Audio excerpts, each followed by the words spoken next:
Nowadays, it's a cool thing to say. Follow your passion, follow your interests, make a career out of it. Find that niche where your passion meets the needs of the community. I keep seeing this everywhere, in all TED Talks. It's crazy. If you get a job that you love, your dream job, then you will never have to work a day in your life. Right. I think it makes no sense. You don't design a career around a single input. Your career is a 4-decade-long investment, right? You want that career to appreciate as years go by. And just like how you wouldn't go invest all your savings into a particular stock or a commodity just because you love that asset, you can't design your career based on only what you're interested in or what you're passionate about. If you do this mistake, you'll hate your 30s and 40s and 50s when you get replaced by a 22-year-old fresh graduate right out of college. And you'll find yourself unemployed for a very, very long time. So in this video, I want to share with you how you can logically design a career that will only appreciate in value as years progress. Deloitte regularly runs studies analyzing the workforce dynamics. And one of their recent studies indicated that 80% of today's corporate professionals do not like their jobs. And that amongst the millennials, 66% are expected to leave their jobs within 2 years. And that study led people to think that there's only one type of a job that you can be happy about, and that if you don't get that dream job, you'll be unhappy, you'll feel unfulfilled, right? Then as a result of studies like this, so many career strategists and career consultants popped up left and right, helping people find their passion and helping them design their careers around those passions and interests. So I read the report a few times, and I found it misleading, very misleading.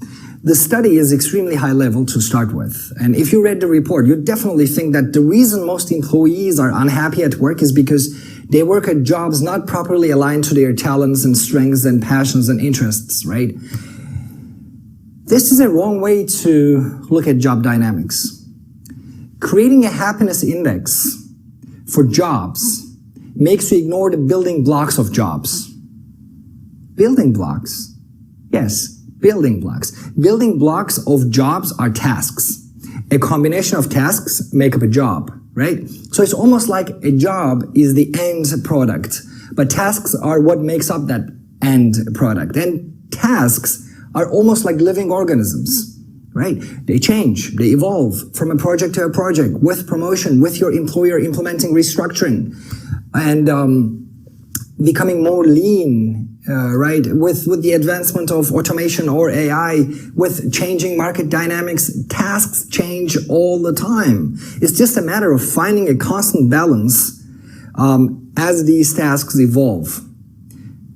For example, if you are a junior consultant with at PwC, for example, PricewaterhouseCoopers, you'll be doing a lot of research, preparing a lot of PowerPoint presentations, a lot of internal process-related tasks.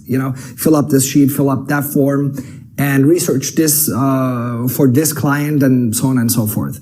But as you progress in your career, you assume more responsibilities, right? You start getting engaged with clients, prepare proposals, work with subject matter experts, deliver client presentations, right? Run workshops, prepare reports for partners. And when you become a partner, then again, you have completely different tasks. And these tasks are like, again, completely based on the nature of the projects as well.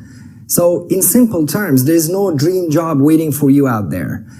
It doesn't exist. But there may be dream tasks. No dream jobs, dream tasks. And those dream tasks will not stay for long. So why is that important? Why is this so important, Dennis? It's very important because you cannot achieve success in your career if you keep on changing your industry just because you're thinking that this is not your ideal job, right? Or your ideal industry based on the tasks you are required to do at that particular time, right? That's insane. So, okay, then how do you design a career? Let me walk you through the 3 criteria most people apply when deciding on a career. And let me share my views on each one of them. And once I'm done with these 3 criteria, then I'm going to share with you a very, very, very critical element that will either make you a superstar performer, or if ignored, will make you fail in achieving success. Good.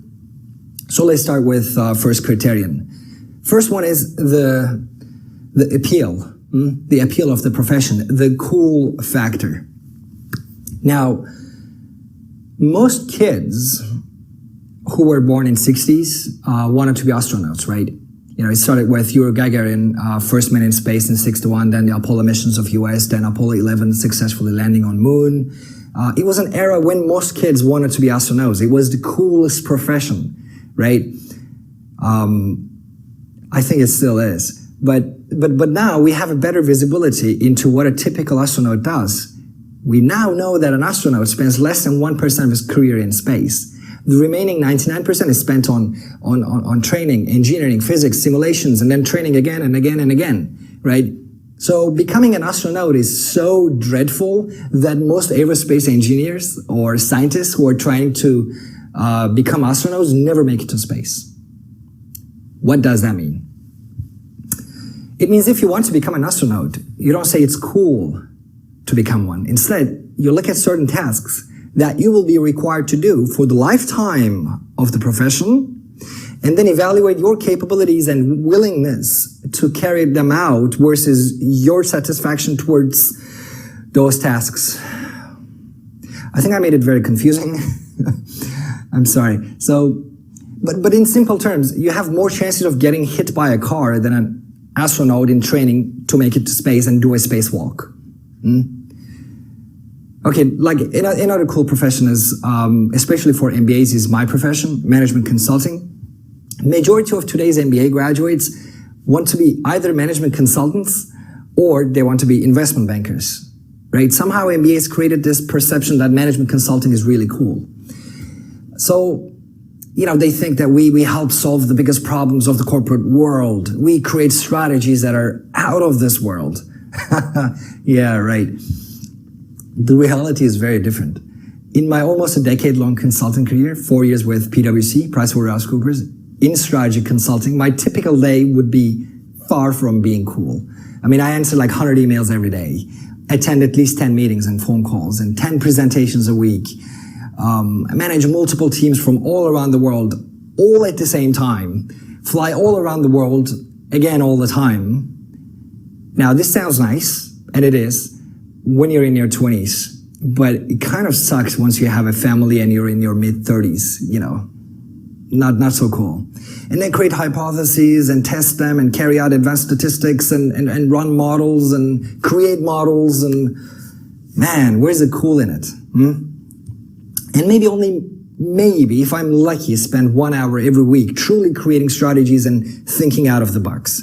So 1 hour of tasks that I love doing, 40 hours of tasks that don't kill me, that I'm fine with, and about 10% of tasks that I hate. So my ratio would be 2% I love, 80% I'm fine with, and 18% I hate. So that cool factor is highly misleading. Good, let's move on to the second consideration when choosing a career.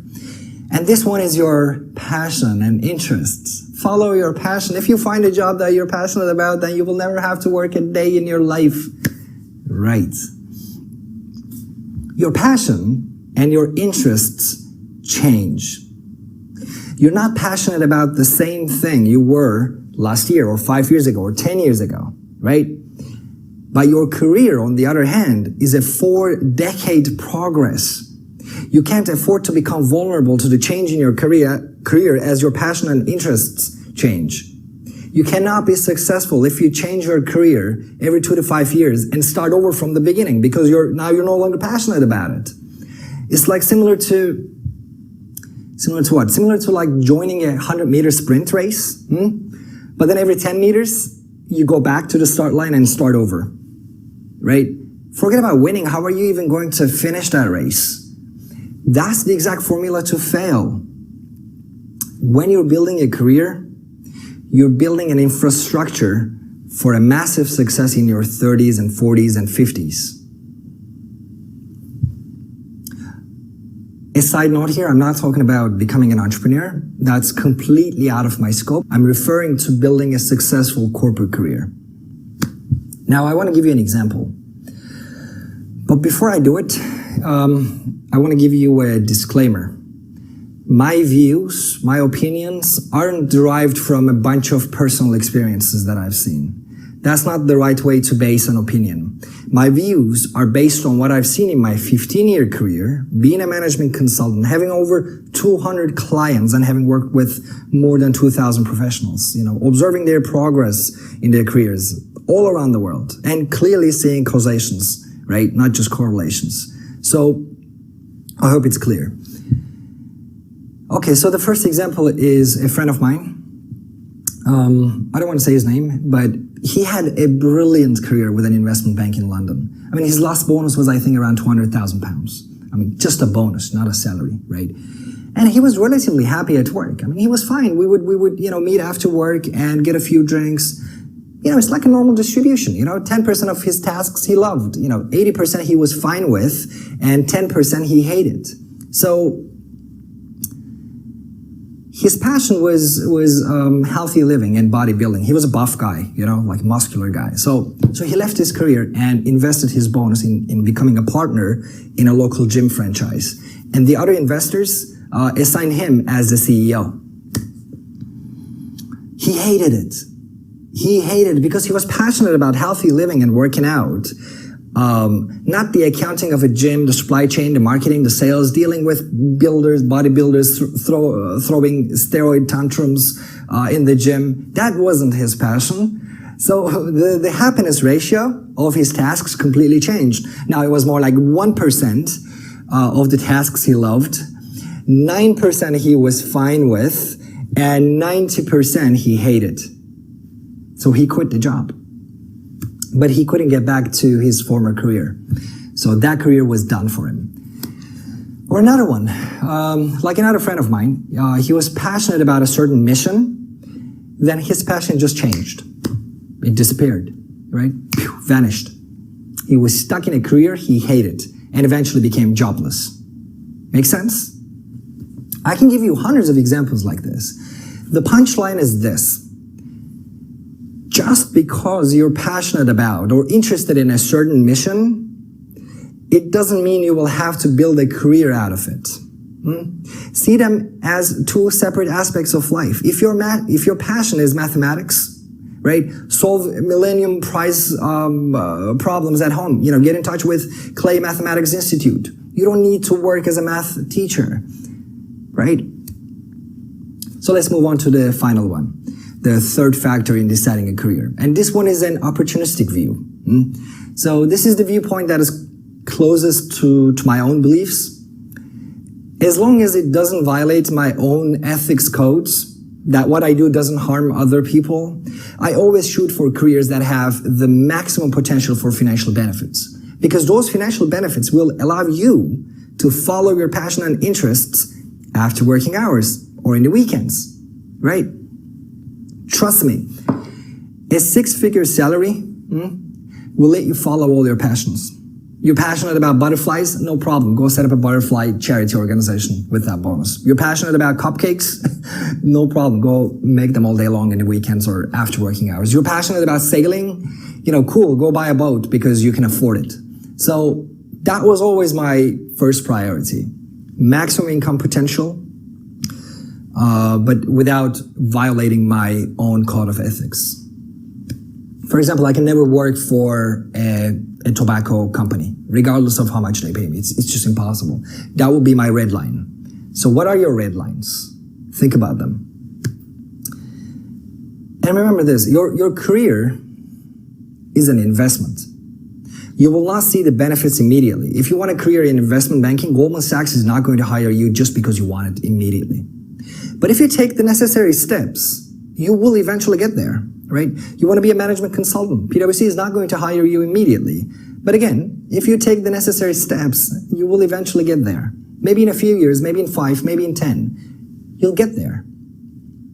Again, it's like an investment, right? For example, you put your money into your savings account, right?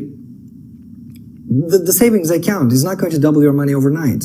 It takes time for the compounding effect, the interest compounding, to work for you. But you'll only get there if you stick to it, if you stay in the course. Now, let's get to the final part, right? The final part of this video, the most important part. All of what I covered so far, the appeal, the passion, the opportunistic view, they're all fine, and you can consider them, and you should consider them as inputs, right? They should not be necessarily the routes you take, you don't get a job because you're passionate about it, but rather they're just inputs to help you make a decision. But there's one more input that rules over any of those I covered. And this one is the most critical one. You don't get this right, you're guaranteed to fail. And I'm not exaggerating it. You get it right, you're guaranteed to win. It's a surefire way to succeed. Now, it'll take me a few minutes to explain it, so please bear with me. Your employer is like a currency exchange house. You go and you deposit 230 hours, and they give you $5,000, or whatever the salary you get in exchange. 230 hours, $5,000, right? So it's hourly rate times available hours equals to your salary. That's fairly simple. Now, if you're an employee, the available hours in this equation is a constant. You can't work 24/7, meaning the only thing that can change is the hourly rate to get a higher salary. Again, so far so good. It's fairly simple stuff. And your hourly rate comes directly from the value you create for your employer. Meaning, to get a higher salary in future, your value to your employer must increase. And your value to your employer doesn't just automatically increase just because years pass and you accumulate more general experience. Does that make sense? Now, if you want your career to give you the future financial benefits you desire, you will have to get significantly better at what you do, which should result in more value to your employer. Career progression has nothing to do with progression in your job title, right? I mean, getting a manager title or a director title as opposed to a supervisor title means nothing. Nothing. It only helps fooling a bunch of HR. That's about it. But it's the new skills and experiences you develop that makes you more money. That's what your current or future employer values. So, ask yourself the question, are you more valuable to your employer now compared to last year? If the answer is no, then it means you just wasted a whole year worth of investment return.